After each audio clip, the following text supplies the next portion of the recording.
Chères sœurs, chers frères, vous voudrez bien, s'il vous plaît, garder en mémoire tout au long de notre méditation les 3 versets suivants, extraits des lectures de ce jour. Est-ce que l'on m'entend, messieurs les techniciens? Oui. Nous sommes donc toujours dans le temps dans nos églises chrétiennes. Et donc, je vous lis ces 3 extraits que je vous demande de garder en mémoire. Dans le psaume 80, verset 4, « Car 1000 ans sont à tes yeux comme le jour d'hier quand il n'est plus. » Dans l'évangile de Marc au chapitre 16, verset 19, « Le Seigneur fut enlevé au ciel et il s'assit à la droite du Père. » Dans la lettre de Paul aux Éphésiens au chapitre 4, le verset 14, « Ne soyons plus des enfants flottants et emportés par le vent. » Est-ce que vous m'entendez? Les techniciens, le micro fonctionne? Oui. Bon. Il ne fonctionne pas en bas. Vous m'entendez ou pas? Bon. Nous sommes donc, je reprends, dans le temps de Pâques dans nos églises chrétiennes. Après la Passion, après la Résurrection, après les diverses apparitions, dont celle aux disciples d'Emmaüs, la fête de l'Ascension nous plonge encore dans le mystère de Pâques, comme pour l'approfondir en vérité. Quant à la fête de Pentecôte, que nous célébrerons dans 10 jours, elle achèvera le temps liturgique de Pâques pour entrer dans ce qu'on appelle le temps de l'Église. Sans bien sûr épuiser le mystère qui, depuis plus de 2000 ans, nous bouleverse et donne un sens à notre vie de croyants. Au-delà de la crucifixion et de la résurrection, il n'est pas inutile de s'interroger sur cette élévation après les errances, les errements sur terre pendant 40 jours du Fils de Dieu. Le Christ a en effet vécu pleinement son humanité avant de monter au ciel, comme il est dit, pour revenir nous chercher à la fin des temps, soit demain, soit dans 1 an, soit même dans 1000 ans, peu importe d'ailleurs, pour me référer à la vieille sagesse du psalmiste que nous avons cité tout à l'heure. Que peut bien, chers amis, signifier le fait d'être élevé au ciel? Que doit-on entendre dans cette localisation d'ordre géographique? Car bien sûr, le Seigneur, vous êtes grand, vous le savez, le Seigneur n'est ni en bas ni en haut, en vérité. Un pasteur que les plus anciens dans notre paroisse ont connu, il s'agit de Michel Leplay, a raconté un jour l'anecdote suivante au sujet de ce qui nous préoccupe. Il citait la question d'une journaliste à un prélat catholique. Et je cite, « Dans votre religion sikh, dans votre religion, disait-elle, ça monte et ça descend tout le temps. »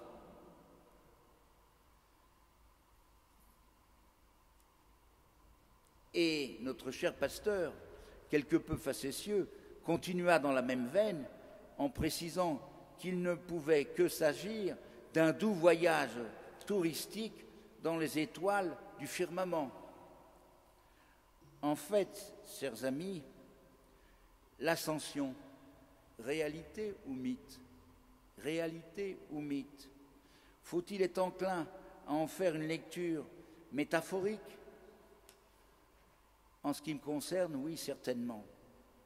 Mais là aussi, peu importe en vérité, car vraiment, aux yeux de la foi, je dis bien aux yeux de la foi, c'est l'amour et l'espérance qui sont proposés par cet événement. Le Christ s'absente, mais il nous laisse sa bénédiction, c'est-à-dire sa présence jusqu'à la fin du monde. Le Christ enlevé au ciel n'est jamais aussi présent que placé à la droite du Père, car précisément, c'est par lui que nous pouvons accéder au Père désormais. Cette tension cette dialectique entre l'absence et la présence, toujours la présence du Christ, bien sûr, toujours intercesseur, nous plonge, chers amis, vous le savez comme moi, au tréfonds du mystère chrétien. Dieu, invisible, hors de notre vue, n'est jamais aussi présent qu'à travers le visage torturé de Jésus, son Fils. Nous le savons depuis Pâques, et l'Ascension, aujourd'hui, le redit. Certes, nous ne voyons pas Dieu, et pourtant la foi chrétienne a comme source première et comme fin dernière le Père, je dis bien le Père, c'est-à-dire Dieu révélé, comme expérimenté, et accent aigu, Christ comme expérimenté, comme Père, pour le dire avec les meilleurs exégètes, comme Pierre Bonnard, qui fut professeur de la faculté de théologie à Lausanne au siècle dernier, dans la deuxième partie du siècle dernier. Grâce au mystère pascal et au fait que Jésus a été enlevé au ciel, nous pouvons effectivement proclamer que Dieu n'est pas n'importe quel Dieu. Nous pouvons proclamer que Dieu est proche, car sa puissance est une puissance qui n'a absolument rien à voir avec la lourde crainte que pouvait inspirer le Dieu des temps anciens. Avez-vous d'ailleurs remarqué, chères sœurs et chers frères, et là je m'appuie encore sur Pierre Bonnard, le théologien de la deuxième moitié du XXe siècle à Lausanne, que dans le symbole des apôtres, la première phrase commence ainsi: « Je crois en Dieu le Père, plus loin tout-puissant ». L'ordre des mots, redisent les exégètes, n'est pas dû au hasard. Il y a un sens. Nous ne disons pas « je crois en Dieu tout-puissant, plus loin le Père ». C'est l'inverse. En fait, si nous sommes chrétiens, nos prières s'adressent d'abord et avant tout à Dieu le Père. Ce n'est pas une simple question de sémantique, car le Christ est mort puis ressuscité pour nous introduire auprès de Dieu le Père qui nous aime, nous, ses enfants, je dis bien tous ses enfants, les croyants, les incroyants, et aussi, je l'ai déjà dit en chair, les demi-croyants que nous pouvons être parfois. Jean Calvin, d'ailleurs, dans ses commentaires bibliques, entendait la même chose, dans des termes que je reprends dans cette belle langue qui est celle de Jean Calvin. Christ a été élevé en haut afin qu'il ait domination souveraine. Il n'a pas employé puissante, vous voyez, qu'il ait domination souveraine par devant les anges. Il ajoute plus loin d'ailleurs, il ne faut pas imaginer un lieu spatial, car la droite, par métaphore ou similitude, signifie une puissance seconde auprès de Dieu, afin que nous sachions que Christ n'a pas été reçu aux cieux pour jouir d'un repos bienheureux loin de nous, mais au contraire afin de présider sur le monde pour le salut de tous. Nous sommes, chers amis, à l'instant où je vous parle, loin des mythes, loin des images d'Épinal, loin même du beau ciel étoilé. Nous sommes dans la verticalité d'un récit porté par la foi, par l'amour et la confiance dès le mystère pascal en dehors de l'espace-temps, en dehors de cet espace-temps, dirions-nous, forçant la réflexion en langage moderne.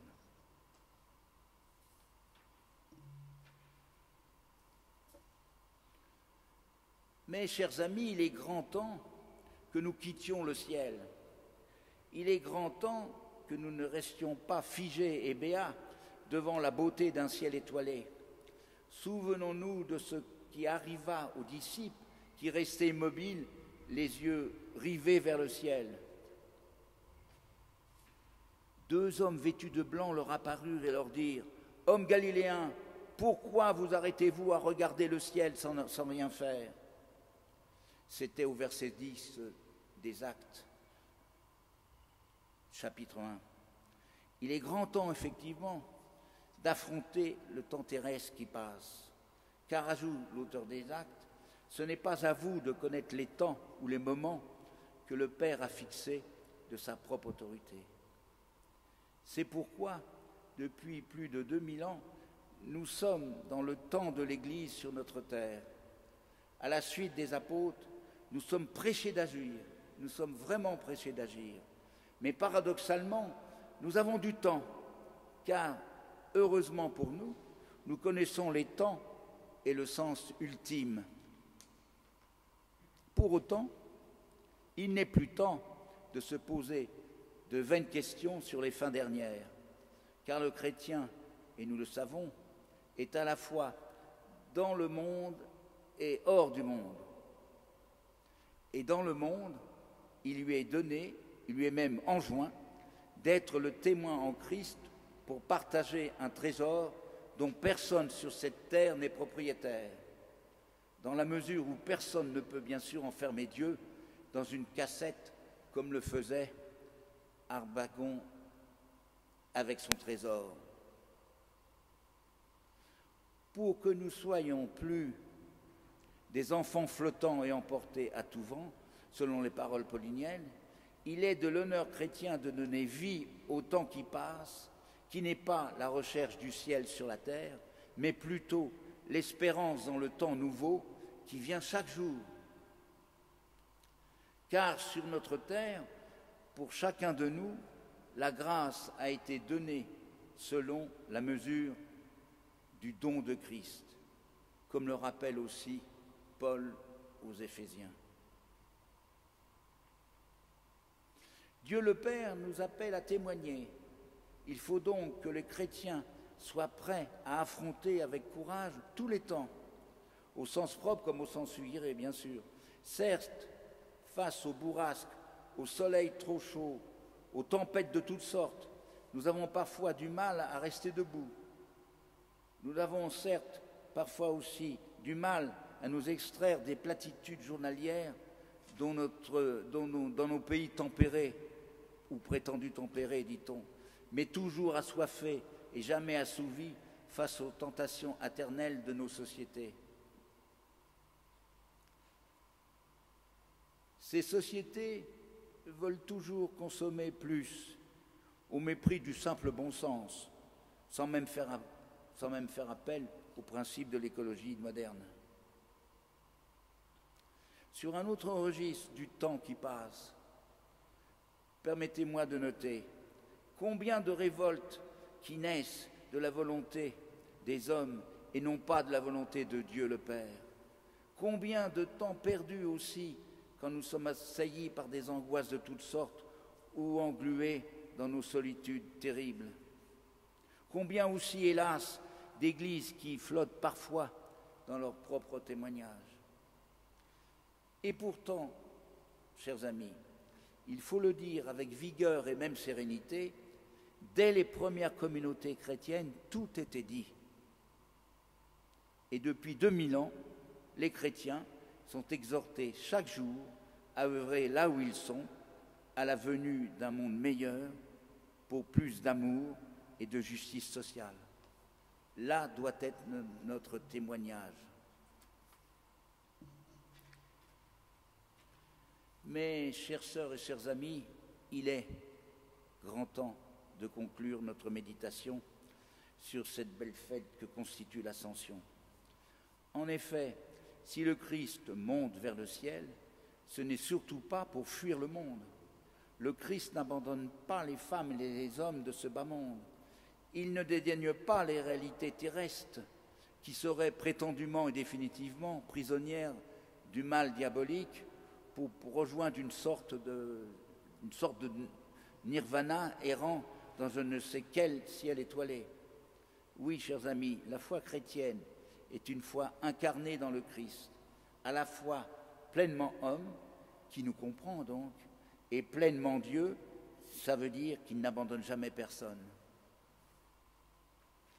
Dieu le Père, à la lumière des évangiles, s'intéresse à toutes et à tous, à chacun en personne, puisque Jésus est retourné vers lui. Nous ne sommes pas de petits enfants ballottés par les vents, ni de beaux papillons qui butent contre la vitre. Le chrétien, au-delà du ciel et de la terre, doit rester debout en rendant gloire au Père, ici, maintenant, tout en sachant qu'un jour, à la fin des temps, viendra le retour glorieux. Amen.